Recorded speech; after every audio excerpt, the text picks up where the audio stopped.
So Lazetta, where in the world are you local right now? Baltimore. Baltimore. Is that where you're local all the time or just right now? Yes, that is home for me.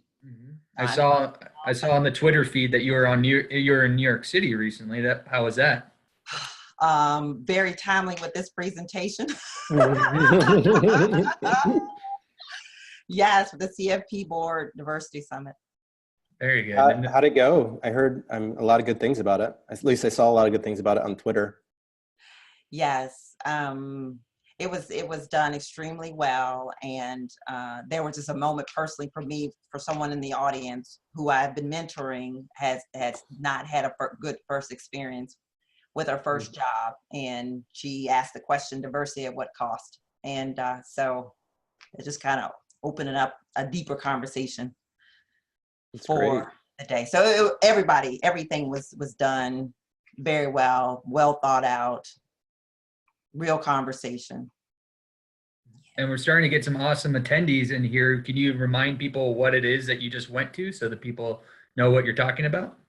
Oh yeah, so as a part of the CFP Board Center for Financial Planning, they hosted its inaugural Diversity Summit as a way of bringing together the research that they have done specifically as it relates to the Black and Latino community under the umbrella of the center, under the umbrella of the diversity group that is also focused on women as well too. And the research was released in March, and then the paper, thought leadership paper, was released actually at the summit. The summit was designed to bring together major firms, small firms, CFP candidates, CFP professionals, anybody interested in advancing people of color in the financial planning profession.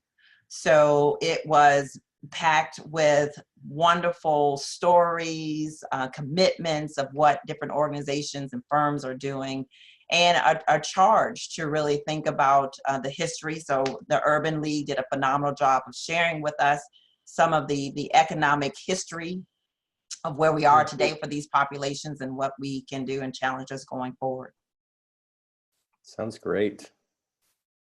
We'll give everybody a couple more minutes to get on. Looks like there's some people coming in.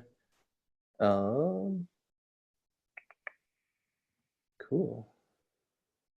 All right, well, why don't we get started and we'll let people hop in when they can. Hello, everybody who's here. My name is Brian Thompson. I'm the president of XYPN's Diversity Committee. I'm really happy to see you all today and I appreciate you taking this hour to join us.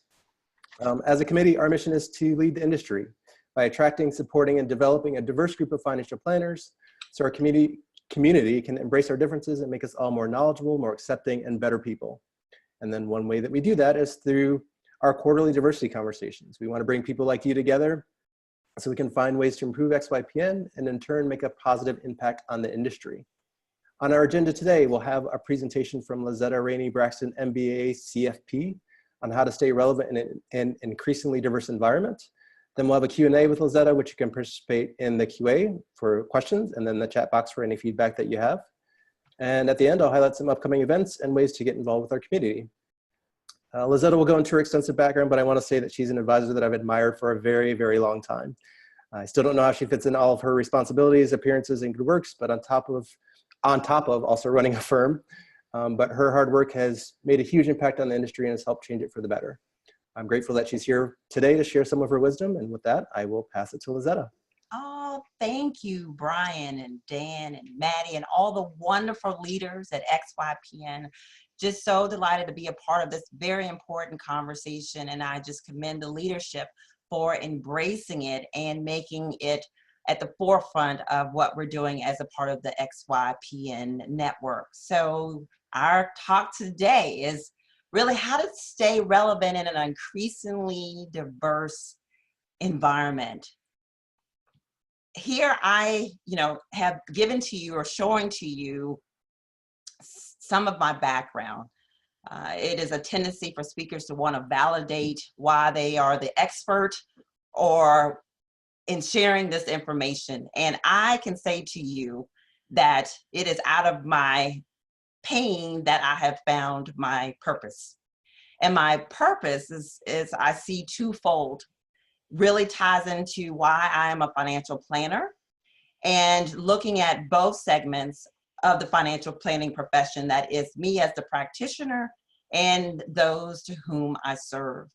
And with this aspect, in terms of talking to you as colleagues today, is really looking at the aspect of how can we as financial planners really connect with the people that we serve and the people that we will serve as a part of the profession in the future. So because of this duality that I see in terms of serving my clients and also serving my profession, and that they actually speak to one another, I have, as Brian said, and many of us have as well too, have made these volunteer efforts to be the change that we seek. So the heavy lifts that have come as a part of serving as the chair and past president, immediate past president of the Association of African American Financial Advisors, and now spinning out the Quad Foundation that's focusing on HBCUs and the next pipeline of financial planners. I've been awarded, for this work with FPA as the Heart of Financial Planning most recently, and Investment News Diversity and Inclusion. And I'm not sharing these awards because it's the pat on the back. It is teaching me how to be or celebrate the work that's being done. Because for me, like I said, my pain is my passion, and it's just a wonderful embrace that the industry and the profession is seeing the value in the work that needs to be done to change lives, improve lives, starting with our own profession and our own people who are literally having skin in the game and advancing and building our profession. So enough about me, and giving you the anchorage to why this is important to me as I build my practice and be the financial planner for the rest of us, and helping others come along and serving overlooked and underserved populations. So as we talk about diversity, I did take this graphic that I found from the University of Maryland, one of their initiatives, and it speaks to there are so many aspects of diversity that all should be celebrated, whether it's racial diversity, gender diversity, whether you're introvert or extrovert in terms of your religious preference or lack of religious preference, whether you are immigrant or citizen, where you are in terms of your mental health. I mean, there are so many different ways to view diversity, and all of them are important. And for our conversation today, I'm actually going to anchor it in racial diversity. And not because I'm African American, Black, in a predominantly white profession and country. It's because I believe, and this is what I believe, is that racial diversity, I would argue, is very high on the uncomfortable discourse list, which I believe suggests that it needs more attention and more conversation. And so personally, I think if this is one of the areas that we can really embrace and understand under the umbrella of diversity, it may really give room to other populations, other aspects of diversity as well too. So I hope that you're okay with permitting me to take a deep dive on racial diversity as a lens for which we can look at how to stay relevant in an increasingly diverse environment. So I'd like to poll us and have a litmus test regarding testing the level of discomfort when it comes to engaging racial diversity. So here's your question. If you died and was presented the chance to be reincarnated and live again, would you want to come back as a Black person? So I'm going to pause for a moment and see more people respond. Now, I know that some of you say one life could be good enough. Others may say, I wish I was a cat and had 9 lives. But we're going to narrow the scope just to this particular question, saying yes, assuming yes, you would like to live again if you had the opportunity. But the question is, would you want to come back as a Black person? And I see the polling numbers coming in. And this is a safe space for us to take a deep dive and talk together about this very important issue among so many other concerns regarding diversity. Just a few more responses. I see 8 out of 14. And some of you may say, wow, I need time to think about that, and that's totally fine. If some of you said yes and was thinking that, you know, maybe you can come back as Beyonce or Tiger Woods, good luck with that unlikely stroke of fortune. And I can ask this question just based on my own experiences. Being this kind of researcher, I would say, who has a very healthy dose of Black girl magic and an understanding of why Black lives matter, and noting that I'm just a realist or a reologian, I like to say as well too, that people have so many negative associations with being Black or associating with someone who's Black. And you may be, you know, struggling, or maybe not. You may have this deep sigh of relief saying, thank goodness I was born in the skin that I was born with. And there were some who said yes. And me not knowing, I don't know if you're saying yes because you are Black, or yes because you have experiences that say it is a value and it's wonderful to be a person of color, specifically Black in the US. This question is designed, you know, to publicly talk about the unspeakable for public discourse. And we are hearing so many things in the media that is directing our discourse for which we are not engaged in honestly. It's too skewed. But what I really am driving at is, as comfortable as it may be for this question, I'm hoping that you can envision yourself in someone's shoes. And I'm saying as specifically envisioning yourself in the shoes of a person of color. And that is a starting point oftentimes for these conversations about diversity, is opening yourself up enough to be able to empathize. And empathy says you have some connection, or even sympathize, and that has a negative connotation to it. But the sympathy is not saying sympathy as a victim. It's saying that I know your opportunities and I know your challenges. And so this is kind of the touchy-feel side that I think of the heart. But also we have to be very honest as business professionals about how this will lead for business development, right? How does inclusion and diversity leads to innovation and profitability? So I hope to balance for both of us the mind and heart in a way that compels you to see this business case, for which I believe there is, for diversity and inclusion, starting with really identifying where, or meeting people where they are in their journey as a collective group and individually. So moving forward in our presentation, is introducing to us a concept that we all know as business professionals, and particularly with XYPN and what it has done to disrupt the profession. So as we look at diversity as a way of innovation, and Carla Harris, going back to the Diversity Summit, said it well, right? So as you think about innovation as a business, innovation behind it has a lot of ideas, right?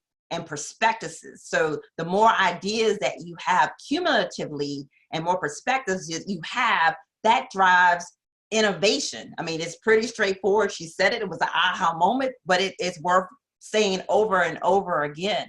So as we are looking, particularly as being a part of an organization that has been a disruptor in terms of early and innovation before even the early adapters of saying technology in the way that it can allow business owners to provide, financial planners to provide an entrepreneurial venture, leveraging technology to serve people, particularly in the generation X and Y.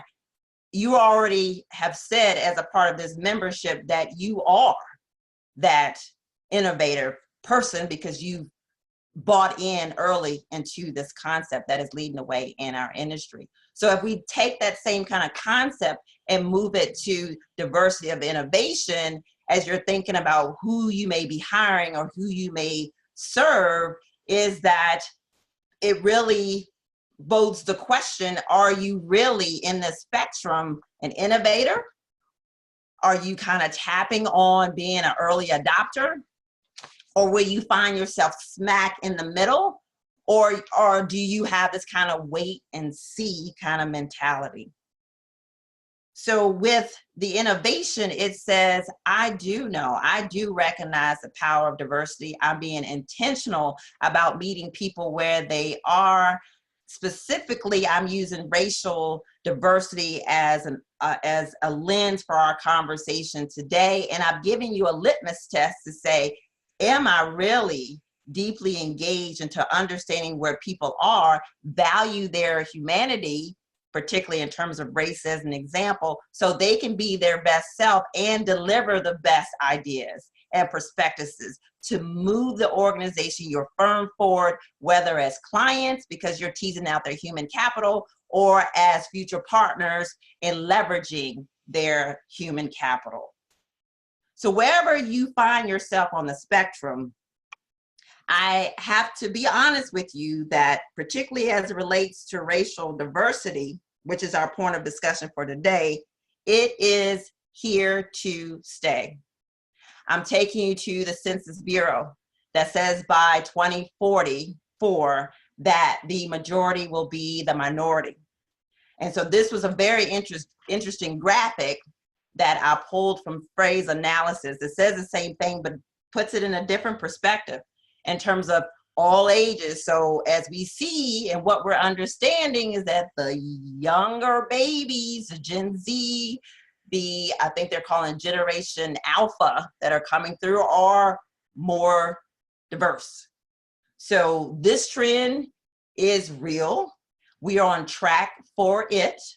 Where we are in terms of our own ages, Gen X, the millennials, Gen Y, those that we will be hiring coming right out of college, those who will be serving, helping them grow their wealth, will be a diverse segment. So going back to the innovation curve and where we are kind of in the middle of these generations, the silent generation, the baby boomers, and then the two other generations coming up next, Gen Z and the Generation Alpha, is really assessing, are we going to be relevant? Are our firms going to be relevant going forward?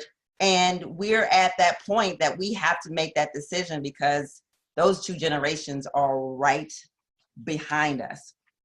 So you may just ask, how is this the case, right? Just kind of making it very plain. One, we know in terms of birth rates for segments of color is increasingly growing much faster than the majority. And the other intriguing factor is tied to also the power of love. And what I mean by that, and you may ask, in Tina Turner classic, what's love got to do with it? Now, if I was a singer, I wouldn't be presenting to you today, but since I'm not, you'll have to just imagine in your mind Tina singing it, because I would love to be able to sing that. This is one of my favorite songs. So anyway, you're asking, what's love got to do with it? Well, love has everything to do with it. And what we're seeing in the 21st century, and definitely we've seen it before, but even more so now, is you have unions that are producing biracial offspring, right? So I'm saying before, you have your own, these populations that the Latinx, African Americans, Asians that are producing more children of that race, but then also now we have what we consider biracial, which mixed in color. Now, there were laws, as we know before. There were eras as well, too, that was trying to prohibit interracial unions. And now, as we can see, in terms of our own generations and generations behind us, that it's not as much of a taboo as it was before.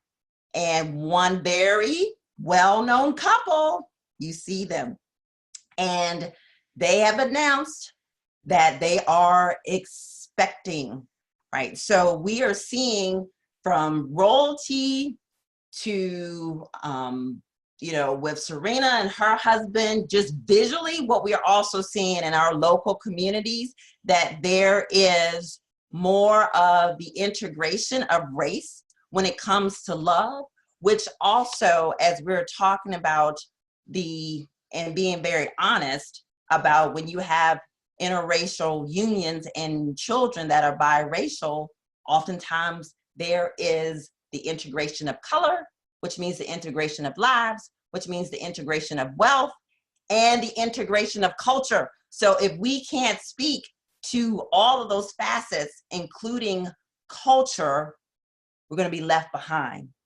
We won't be relevant anymore. So as I've painted this picture, right, and once again, I'm using racial diversity as a lens that certainly can be applied to other aspects of diversity that are just as important.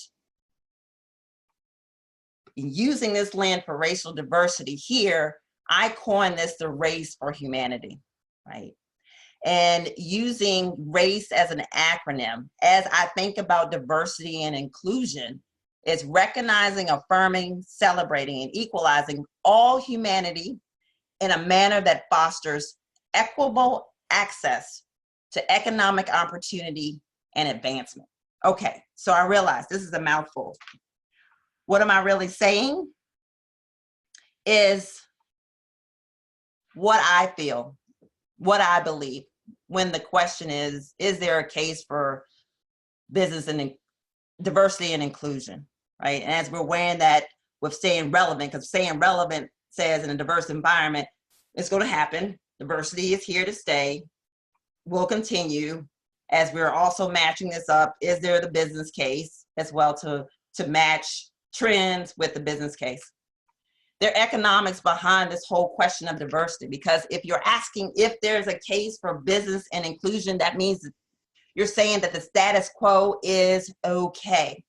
And if the status quo is okay, then that means that there are classes of people that don't have the right, or saying by this question, to be a part of this economic opportunity, because they're already discounting the fact that what they have is okay. No business case, because what we have, status quo, is sufficient.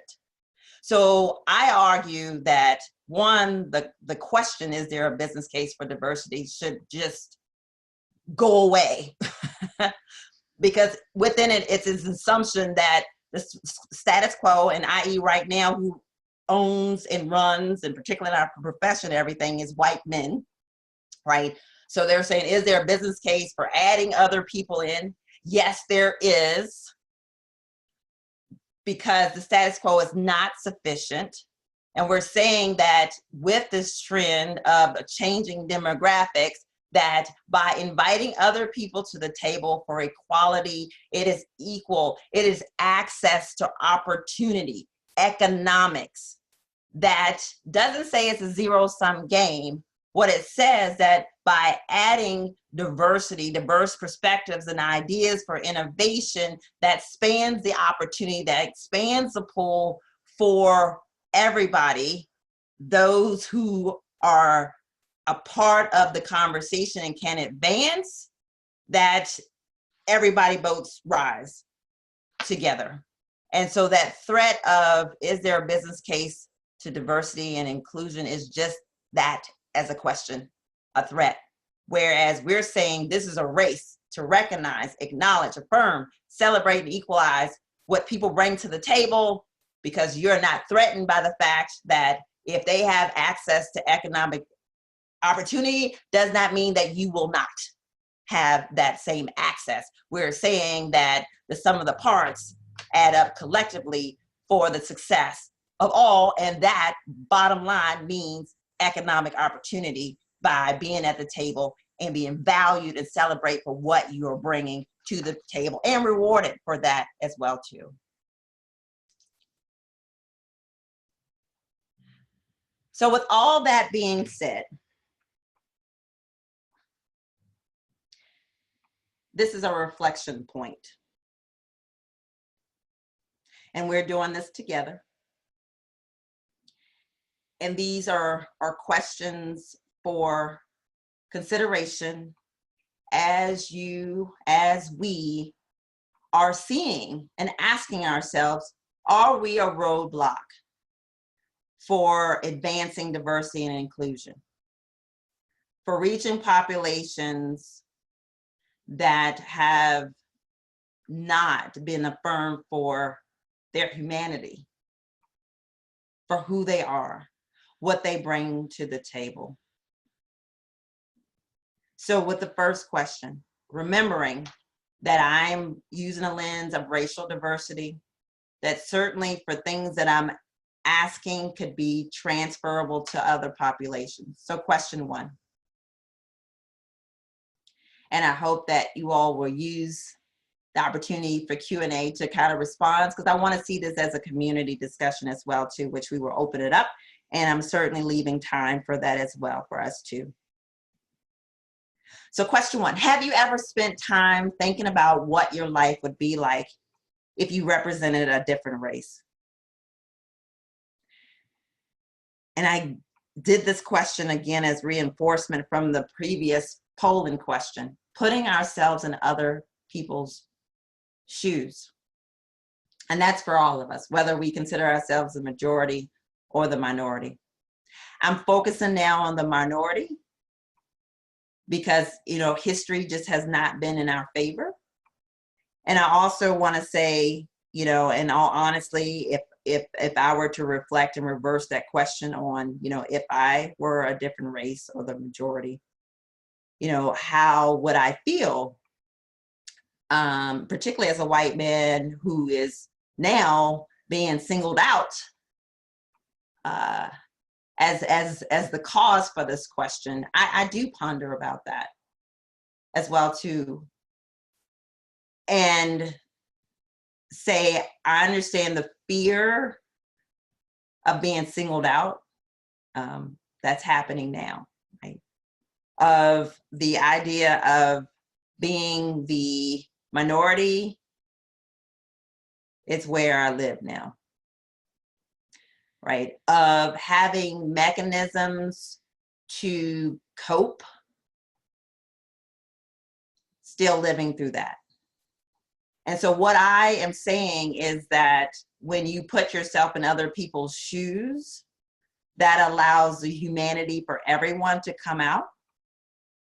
And then that also gives us some weight to where the emphasis should be so that humanity is elevated. And oftentimes, if you can elevate those who are at the bottom up, then that means everybody is also being elevated as well.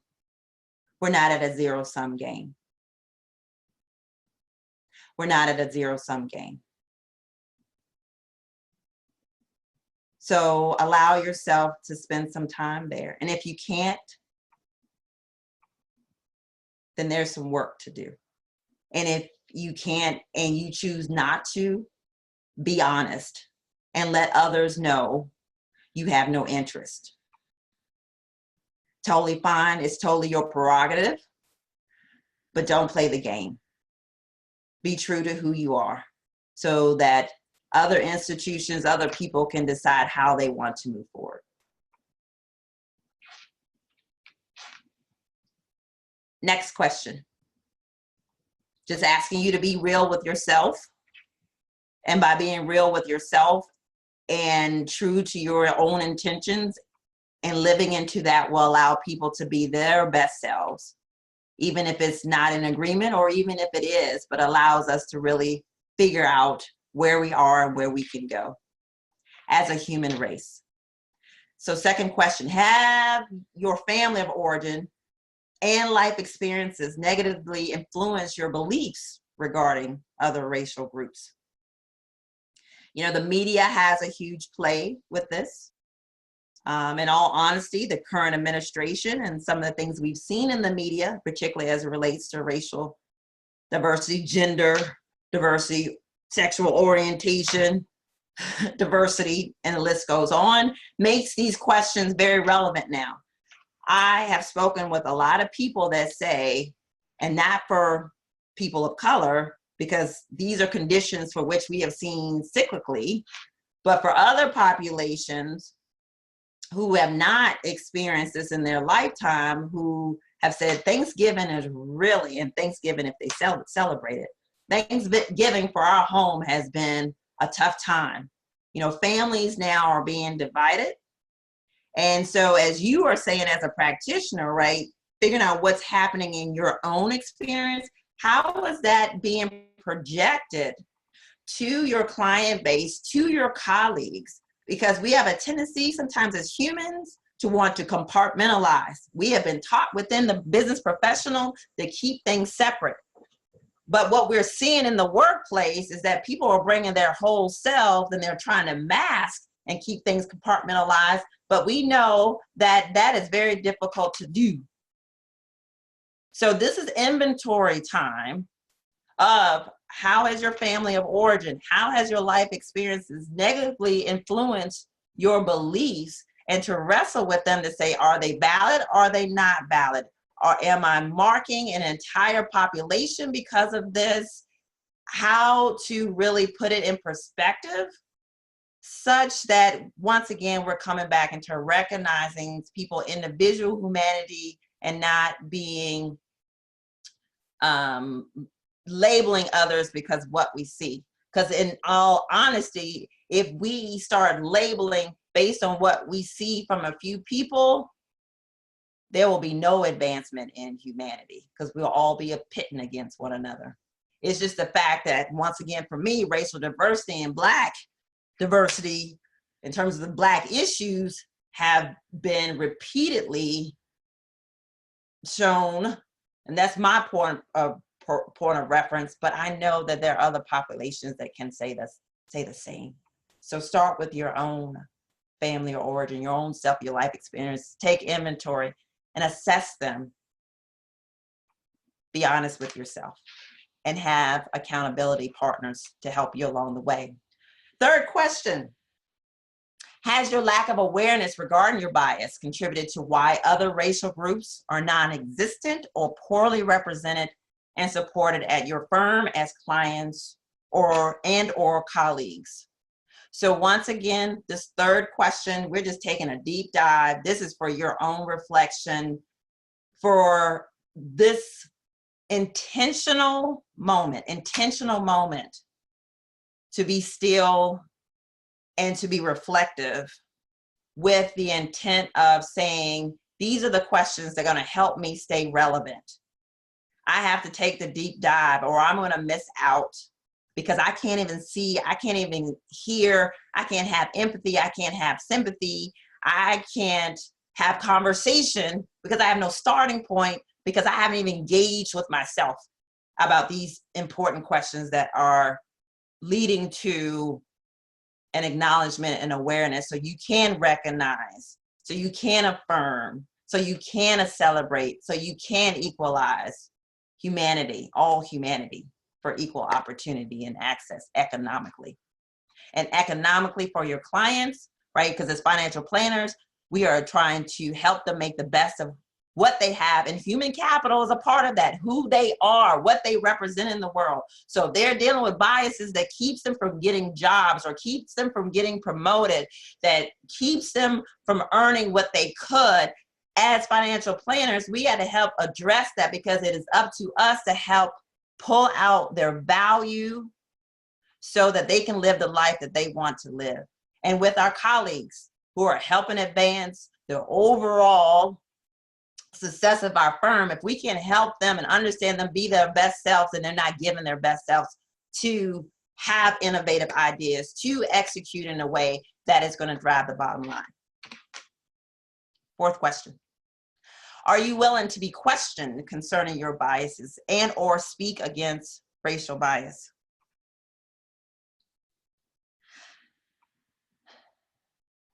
It's very easy to be defensive. If you take the deep dive in the 3 questions I just asked you, and you say to yourself, I have work to do, then if someone acknowledges or see where that work is to be done, it's not going to be a surprise to you, because you're already on the journey of figuring out what your biases are, and you're saying, I am open to learning and being better, and I'm open to speaking about it, because no one else will have your power, because you built your own internal power by doing your own inventory and your own self-work. When I was at the Diversity Summit, I did share with the audience the first time about why my pain is my passion, and that's because I worked with a firm that allowed a client to use a derogatory term. They didn't protect me. Because this client uses derogatory term at their home, there was no legal recourse, and they did the dance around that. They also knew that I had a passion for serving the mass affluent. And so what they did, they danced around the fact that this client said what the client said, and that I did the proposal for the client, $8 million. So they're like, oh, really nothing we can do about that. But we will be willing to help you launch your middle income practice under our umbrella. Are you kidding me? Right? And so when I question them about their bias and allowing this to happen, I got the dance. So will you do the dance, or will you address it head on so that you can not be a roadblock to advancing diversity and inclusion and to stay relevant, because you have made yourself vulnerable and wise to the conditions for which this growing population is currently facing, and will eventually, and could eventually, I should say, have a stronger voice. And if you are not walking along with this population as this voice is building, you won't have trust. And our entire profession is built on trust. And the speaking against racial bias, silence has a way of condoning. So if you can't even feel comfortable enough when your clients, and you're digging deep with them beyond the numbers into their lives and who they are, and you don't have language to say what you've done or stories to validate your commitment, you're going to be left behind. You're not going to be relevant.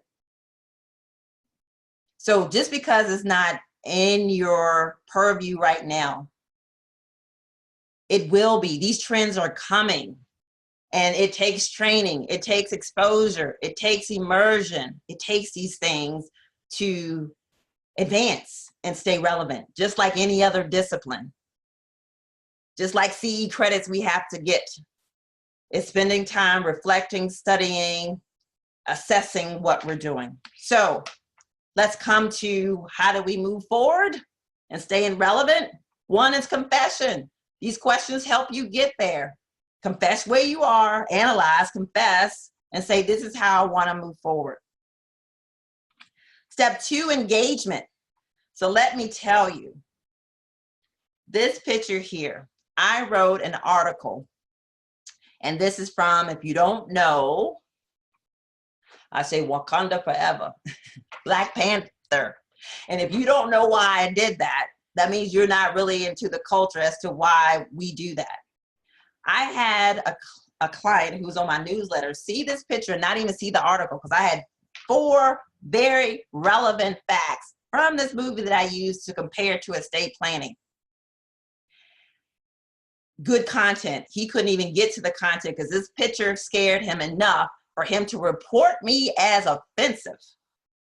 as the MailChimp newsletter with this picture in it was offensive. I got reported for that. If I were to, on the reverse, all the stuff that I've seen of majority films and things that may be questionable, I'm offended. I can be offended, but I'm not, because these things allow, in terms of the movies and different expressions, of seeing where culture is, right? Whether we agree with it or not. And the engagement is required so that we know what's important to people that we serve and that we work with or not. So for those of you who have not seen Black Panther, it is so much in our culture. And I want you to know what Wakanda Forever means. And for us, it is our internal solidarity to say, not that we're excluding any other race, but we have to affirm our own, because so many people have once again, negative association to that. And so we should be able to have space to say, it's not threatening. We're not trying to erase anybody else. We are just saying we need to see and be able to celebrate Black strength. And that's the racial diversity, right? There are other populations that want to say, I want to be celebrated for being a woman and a leadership ability. I want to be celebrated for being an LGBTQ. I want to be celebrated for my thoughts that I bring, for all that I bring. And I challenge you to get out of your comfort zone and do some cultural checks. And you can do this on your own time.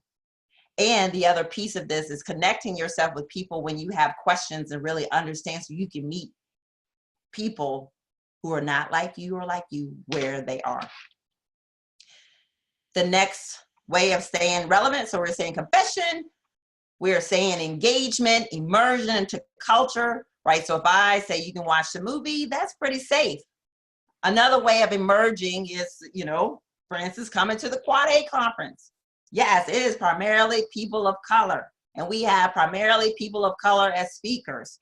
Great opportunity to engage in a safe space, to experience what it means to be the minority, while you are also surrounding yourself with other humans who are experts, who are passionate about financial planning, as an example. So these are tangible steps.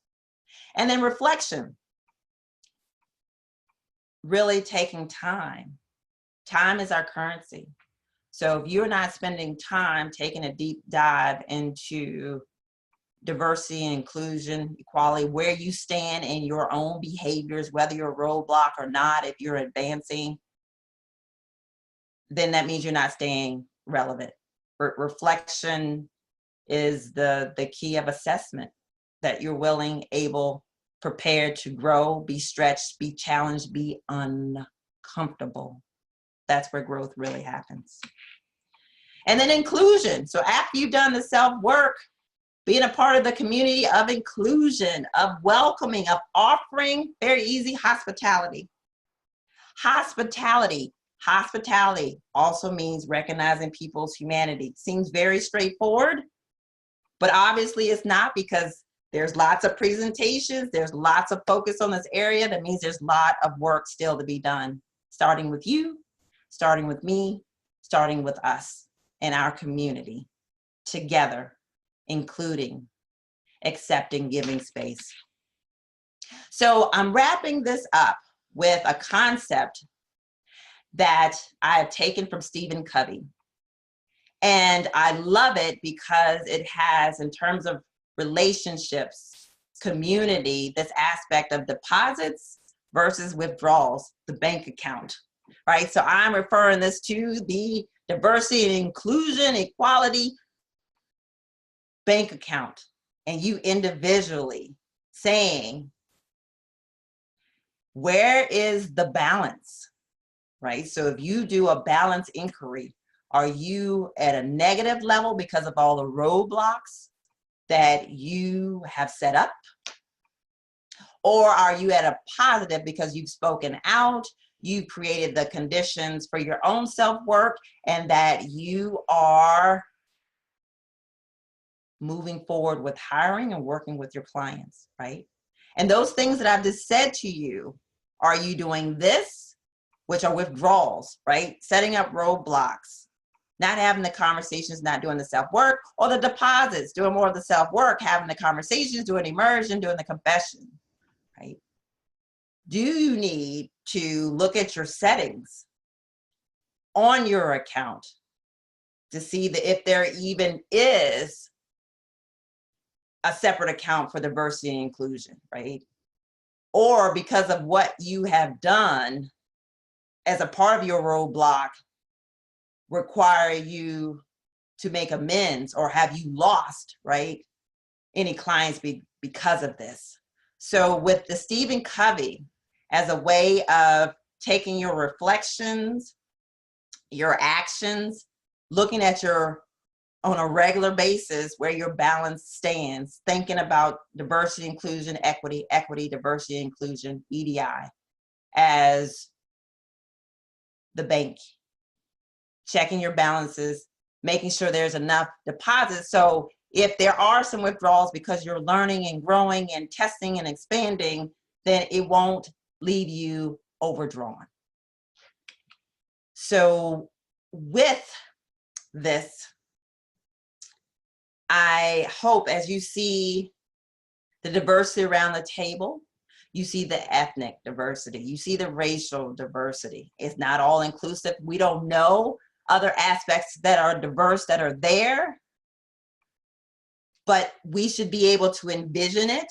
We should be able to live it in a way that allows us, through what I've shared with you, Lens, through racial diversity as a starting point, to apply these concepts to all diversity, and to specifically say, if one of the aspects of diversity that I'm saying is important, we get the racial one right, then that means we also have the opportunity to get the other populations right as well, for this race to humanity, where we are recognizing, affirming, celebrating, equalizing all humanity, so that each one of us have access to economic opportunity by leveraging our human capital, whether as an advisor or as a client, in a way that collectively advances wealth for the common good.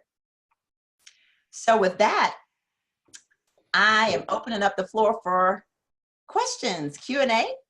Yes, thank you so much for the important information, the important conversation. I'm still thinking about those questions, especially that first one, what it would be like to be in the race of another person. That's amazing. We do have a couple of questions. Feel free to add your questions to the Q&A box, or you can write in the chat roll. First question was, what conference were you suggesting on attending? Okay, so the Association of African American Financial Advisors, we also go by Quad A. So Quad meaning four A's. It is an organization, and a lot of people say, you know, you're focusing on African American financial advisors. Yes, we are. And we're also saying that it's open to everyone. So this is our niche. And we have expertise like any other financial planning conference where there's CE credit. And we just specifically, you know, invite people of color, because as you go to different conferences, you don't see a lot of representation. So our idea is to really help showcase within our profession. We feel it's our responsibility to bring out experts, people of color, and it's diverse as well too. We invite others, but it is a high concentration, and it has been now, of people of color, but it's open to everyone. So the website is AAAFA Inc.com, and it's typically in September. Yeah, I went to that last year and it was really, really great. I enjoyed it a lot. Any other questions or any thoughts or comments or responses? I'm really curious as to anybody's responses to the initial questions. I believe there's a raise hand function as well, so we can allow you to talk, or you can write in the chat roll or the Q&A box.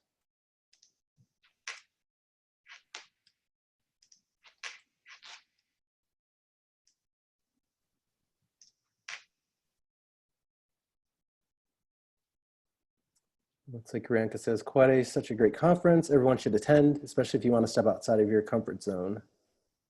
It is a safe space. You will learn a lot. I agree. There's the link. Anyone else? We got about 10 minutes. More than happy to answer any questions that you have, any insights that you want to share. Looks like there's a hand raised. So Brian, I'm kind of curious to know of what I presented today and what you, what has been presented previously. Have there been commonalities? In terms of the ongoing conversation that XYPN is having with diversity? Yeah, I think the big one is having it be an ongoing conversation, making sure that we're thinking about things in different ways. And like I said, I loved your questions, making us very reflective. As you were saying, if you want to stay relevant, you need to be reflective and inclusive and engaged in those types of things. So that's really what we try to do with these presentations. Looks like we got a question from Ryan. Ryan Firth. Presentation this time, I was listening to NPR on the way to work today, and Roy Wood Jr. was on the program. Played a portion of his comedy act, which he talked about going into Best Buy to purchase something, and the salesperson tried to convince him he should be mindful of the environment and not use a bag to carry his purchase out of the store. Mr. Wood said he wanted a bag and have a receipt stapled to the outside of the bag, like Chinese takeaway. My mind was blown by his experience. Hadn't thought about this from a Black person's perspective. It's interesting. Mm-hmm. Yeah, I love putting yourself in another person's shoes and what that would feel like.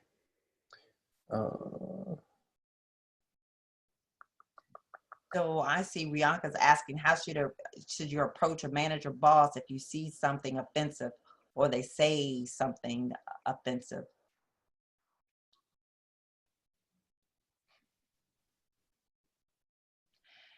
The reason why I pause is because a lot of people feel, and legitimately so, about retaliation, right? So if you have a boss that is not prepared for these conversations, and the other piece, if it's in the workplace and you have, some other HR implications as well too, that has to be kept in mind. So one, noting the boss, what you've seen and where you think the boss is on this, I'm going to call it spectrum of innovation, right? So on the other end with the laggards, those are pretty much people who are not convinced and may not ever be convinced, right? So you know where they stand. So you may have some idea based on your interactions where this person is, I'm going to call them the innovation curve.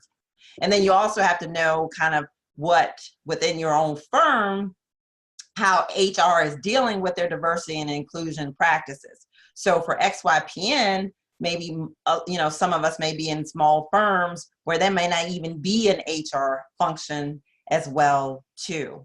So first, in terms of covering yourself, make sure that you have documented very well what that experience was or experiences as your own support. And then two, reconcile that with the HR function is, because you will need another party if you are confronting your boss on what they've done. It will be your word against that person's word. So in my case, when I found it out was because it got back to the office and made itself around. So there were lots of people involved with that. I had witnesses. Let me put it that way, witnesses. So in the case for you, Rianka, you're saying in terms of approaching a manager or a boss, you got to make sure, one, that you've documented what has occurred for your own support, backing up for HR, what their policy is and what the right protocols is. And if it's extremely offensive, you may have to go to the HR route before going to the boss route.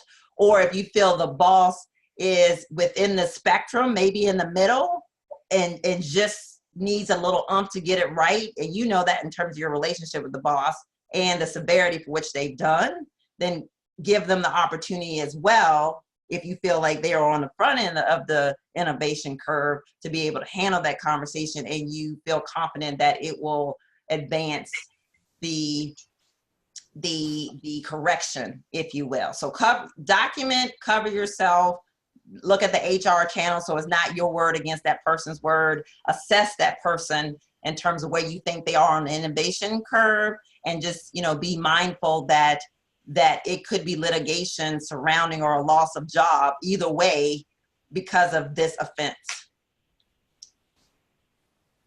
Makes a lot of sense. I have a question. I don't know if you could hear me. Yep, we can hear you.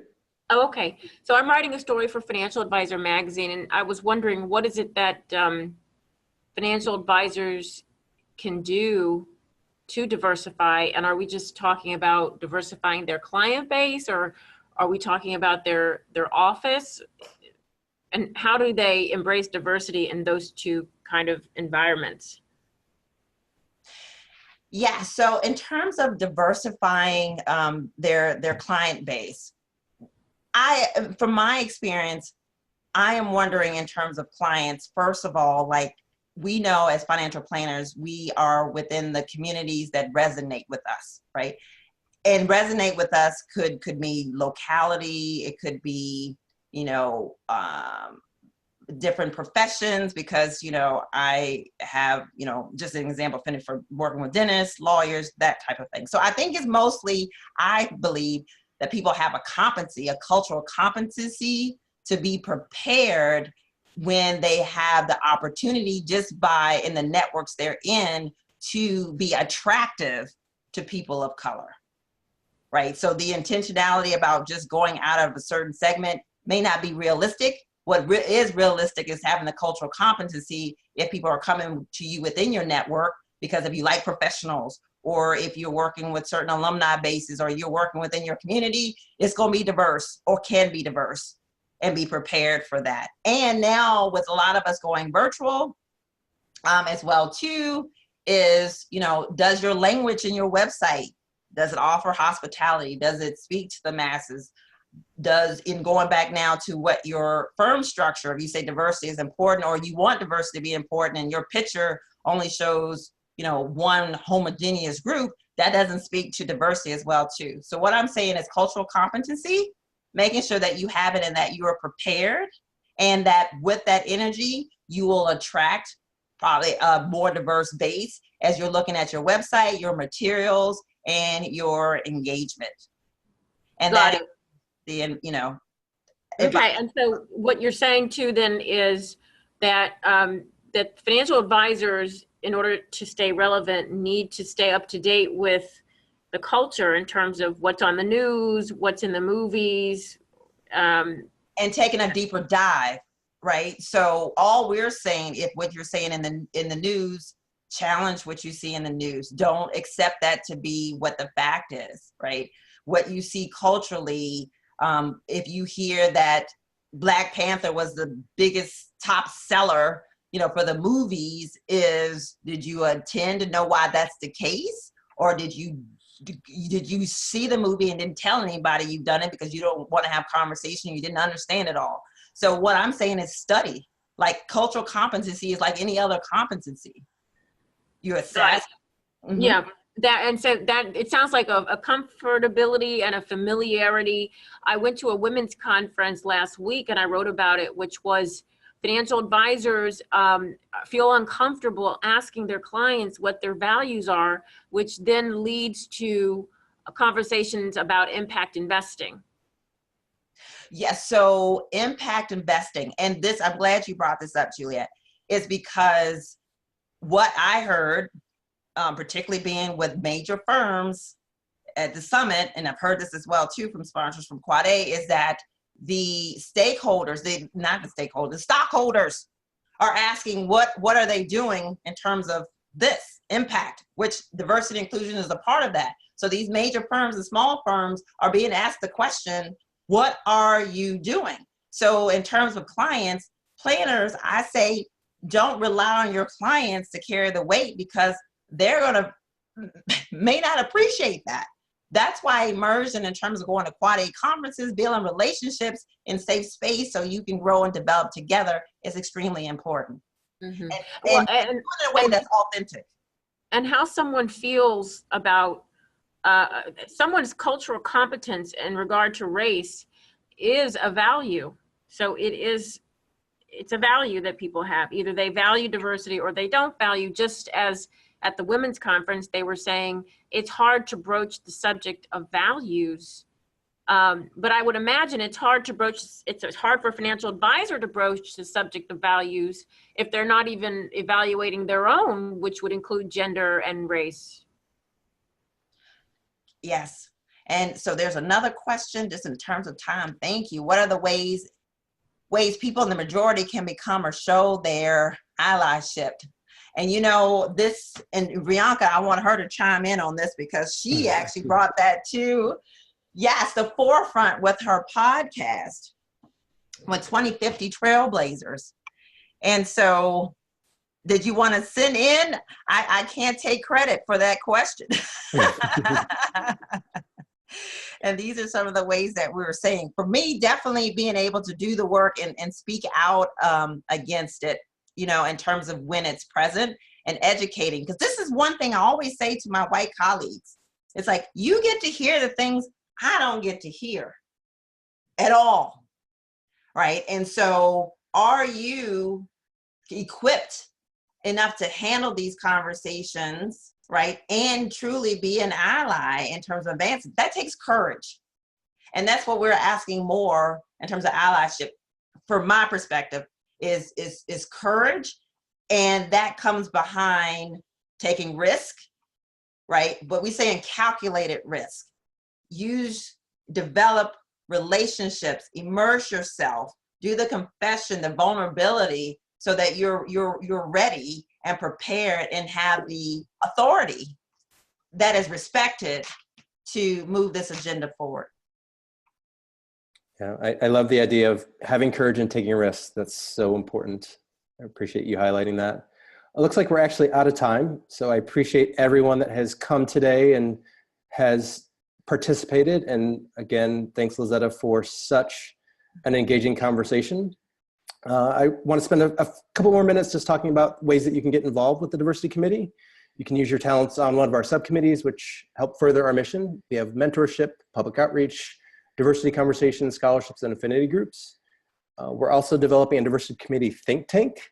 This is a way that we can create initiatives and develop initiatives that will have a significant impact on our industry. And we're doing that. You can see the link here about where you can sign up for the think tank and get involved.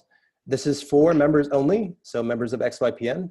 So make sure if you can't find it here, or you don't have time to click the link, you can also find it in our diversity wiki. And then we're also sort of going along the point of engagement and reflection and inclusion, being culturally competent, as Lazetta was talking about. We're having a free series on working with diverse clients. So starting next month, we're talking about working with LGBTQ clients and families. It's helping us to engage and understand and create long-lasting relationships with people who are of diverse backgrounds or people that you may not know about and how to deal with. So this is going to be a very important conversation, a very thoughtful conversation piece, and we look forward to having that every month. You can also come to our diversity committee meetings. They're open and welcoming for everyone.